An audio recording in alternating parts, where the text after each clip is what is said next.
Olá, meu amigo, minha amiga, seja muito bem-vindo a mais uma edição aqui do nosso canal. Essa é a edição das 9 horas, o quinto vídeo do dia, aquele resumão que você já está acostumado do nosso trabalho aqui.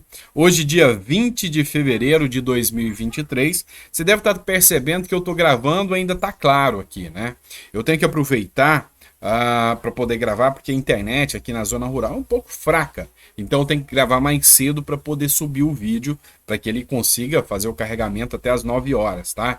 Então é normal, é porque eu precisei gravar um pouquinho mais cedo, tá? Mas esse é o nosso quinto vídeo do dia.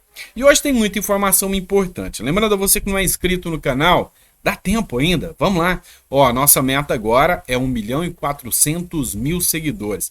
Ajuda o canal a crescer, porque esse canal cresce para trazer melhor conteúdo para você, fazendo análise política e jurídica. E para você que é novo no canal, permita que eu me apresente. Sou o Dr. Sandro Gonçalves, advogado, jurista, filósofo político.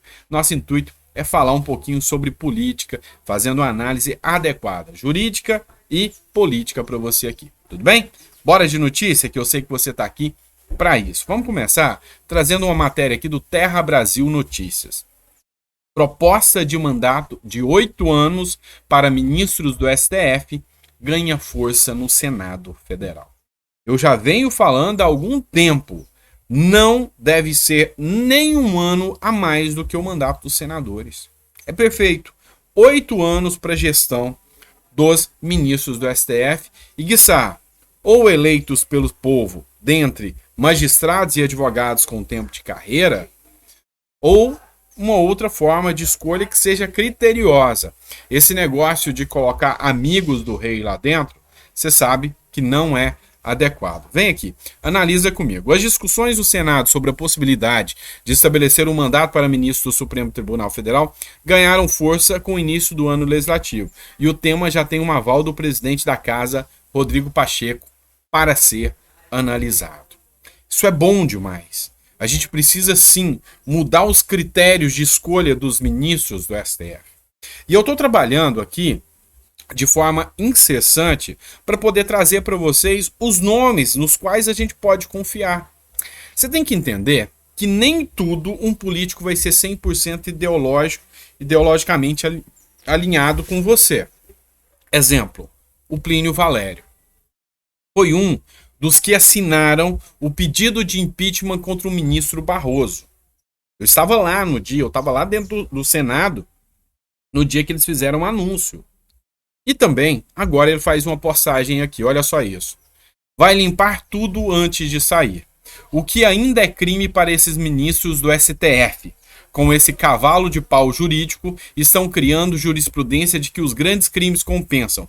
Só os dos amigos. Péssimo exemplo de vale tudo para a sociedade. Ele mencionando aqui uma matéria da própria Terra Brasil Notícia sobre o ministro Lewandowski, que tem inocentado 3 ações aí do governo Lula. Isso é grave e a gente precisa trazer, e a gente precisa analisar e observar aqui com todos os critérios realmente quem a gente tem dentro do Senado que pode fazer frente aqui aos mandos e desmandos que o judiciário vem fazendo. Afinal, nós temos um país, pelo menos em tese, deveria ter um check and balance, ou seja, uma separação de poderes e poderes que deveriam ser fiscalizados. Não existe fiscalização aos ministros do STF. Não existe. E se o Pacheco realmente colocar em pauta esse projeto que coloca um mandato de 8 anos dos ministros do STF, vai merecer aplausos, porque a população brasileira clama, porque a sociedade brasileira clama isso, tá bom? Vamos lá, agora eu vou trazer mais uma matéria para vocês também, que eu achei de extrema importância. Vamos lá. Tá circulando nas redes sociais, tá? Esse vídeo aqui, do Bolsonaro já no aeroporto. E é uma verdadeira incógnita se Bolsonaro tá de volta ao Brasil, já tá vindo de volta ao Brasil, ou se ele está só recepcionando o Eduardo Bolsonaro, tá?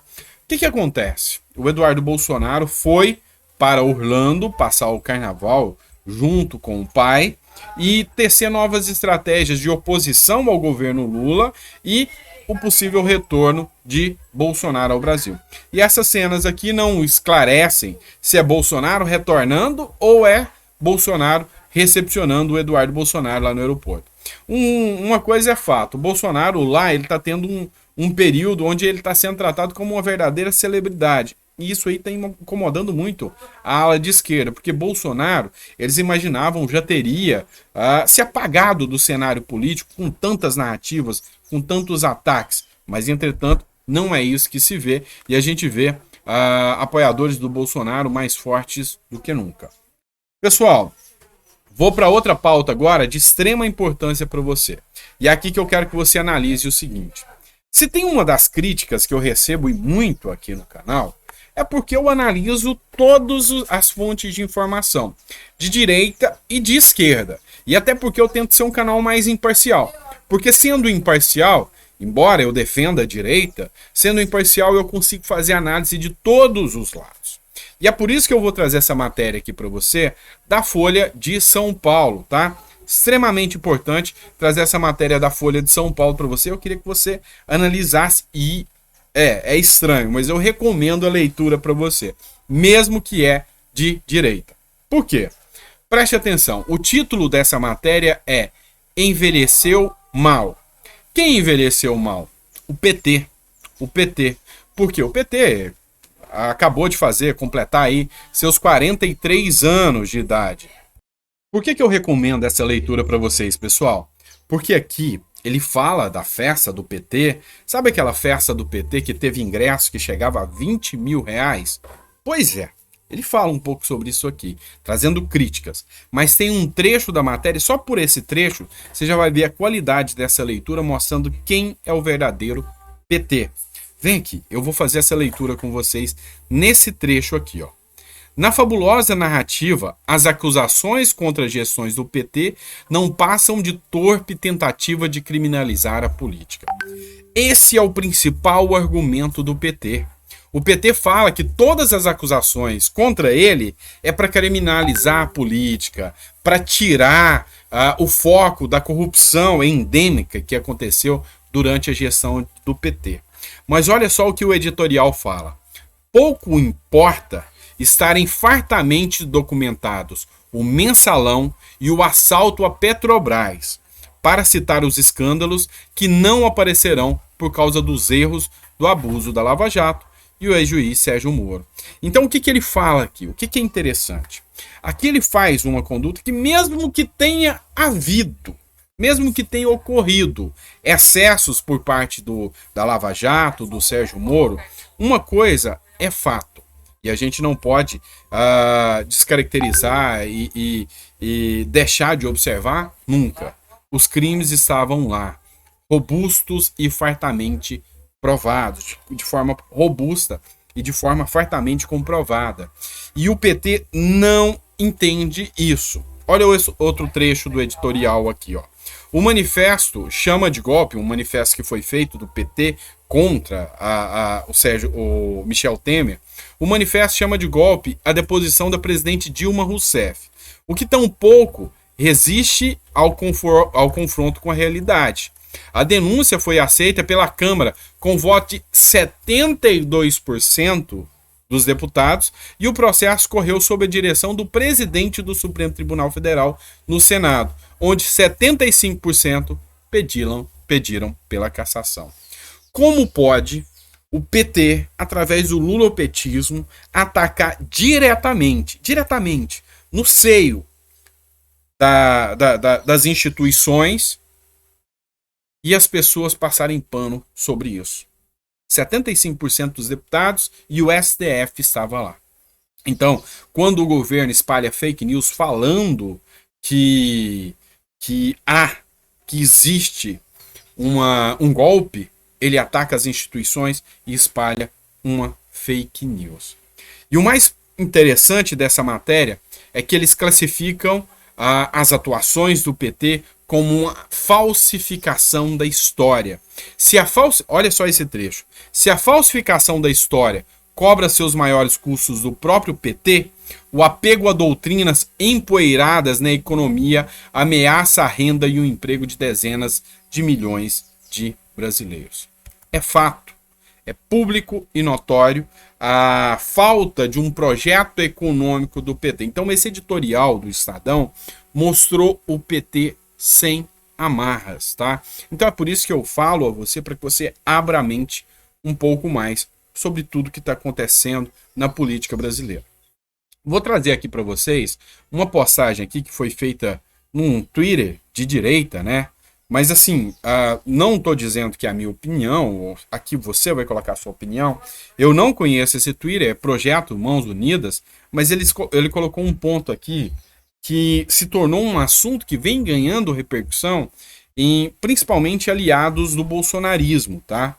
General Freire Gomes, do Exército Brasileiro, entra para a história como general que, por interesses pessoais, traiu a pátria e entregou o Brasil nas mãos do comunismo. E pede para definir ele aqui com as suas palavras.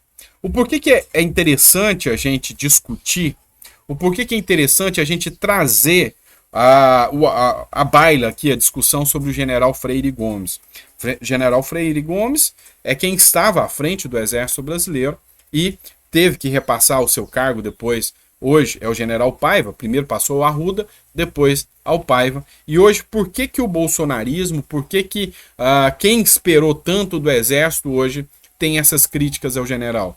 Porque, segundo eles, haverá uma destruição do Exército e haverá o fortalecimento de pautas absolutistas e comunistas aqui no Brasil.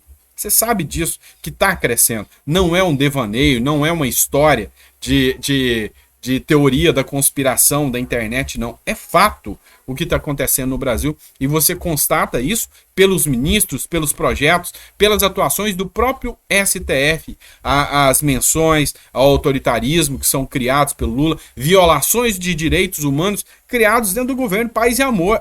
Violações de direitos humanos que a gente constata, inclusive, acontecendo dentro da Papuda e da Colmeia, com brasileiros presos injustamente por divergir do Estado. Lembra muito, inclusive, a própria Nicarágua, que a gente trouxe algumas pautas aqui sobre isso, tá? Então, assim, a questão dos militares é grave a gente trazer esse discurso aqui, tá? E já que o assunto aqui é críticas ao governo petista, o Fernando Holliday, que é um vereador do estado do município de São Paulo, tá? Ele trouxe esse ponto aqui que deve a gente fazer uma análise, tá? Será que o pessoal da CUT vai chamar o Lula de fascista? Por quê? Porque a CUT, tá? Que é a Central Única dos Trabalhadores, um dos sindicatos mais fortes do Brasil, criticou o salário mínimo de R$18, tá? O aumento de R$18. Ontem eu estava vendo um editorial da Globo News, onde um comentarista político, né? E não me recordo o nome dele, falou que está sofrendo muitas críticas o aumento do salário mínimo de R$18. Mas que para uma população que se encontra em miserabilidade, R$18 representa muita coisa. Lê do engano. Pelo contrário, para uma população que se encontra em situação de miserabilidade, R$18 ainda permanece deixando essa pessoa na miserabilidade.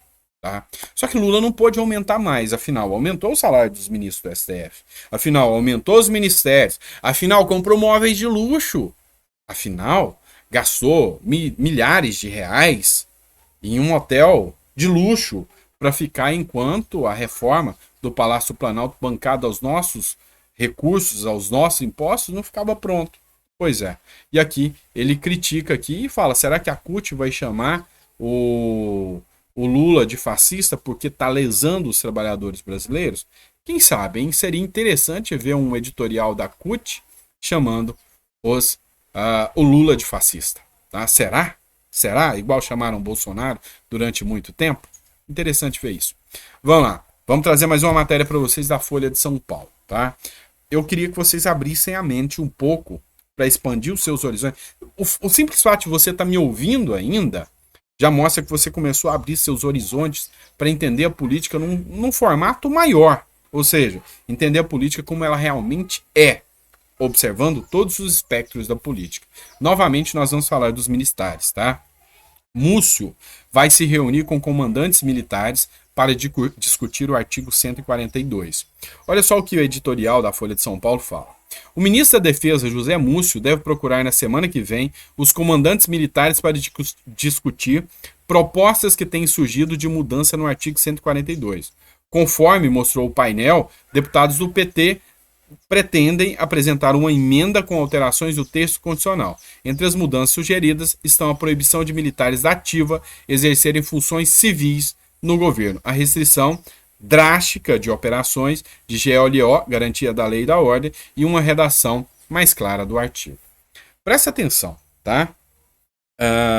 A proibição de que militares exerçam cargos civis dentro do governo ou de qualquer governo elimina, zera os militares de qualquer pauta política. Colocam os militares como um páreo político, ou seja, fora de qualquer questão política aqui. Há quem defenda. Mas, entretanto, não basta disso, tá? Não basta isso para a gente entender. Os militares, sim, são uma força existente dentro do país que tem uma função de garantir a lei e a ordem, o GLO, tá? Que pode ser aclamado não só pelo executivo, mas qualquer um dos poderes, tá? E o que é a grande questão? Lula sabe que no chamado de uma GLO, o exército não vai estar do lado dele. Então, se eu não posso controlá-los, eu vou dizimá-los. Essa é a visão de Lula. A primeira frente de ataque contra os militares é uma PEC, que é uma proposta de emenda constitucional, mas essa precisa de muitas assinaturas e Lula não vai conseguir. A segunda investida contra os militares é uma ação que corre no STF para que o STF dê a interpretação do artigo 142, que é o artigo que trata da GLO, da possibilidade dos militares intervirem. E por fim, agora, o Múcio vai fazer esse papel de menino de recado, indo até o general Paiva, para que o exército se conforme depois que essa mudança acontecer. E essa mudança vem do STF. Não tenham dúvida que o STF vai trazer essa mudança aí, vai acontecer e os militares vão ser colocados de fora, tá bom? Pessoal, gostaram do vídeo? Ficaram até o final? Peço a vocês que comentem aí se gostaram ou não gostaram do nosso conteúdo.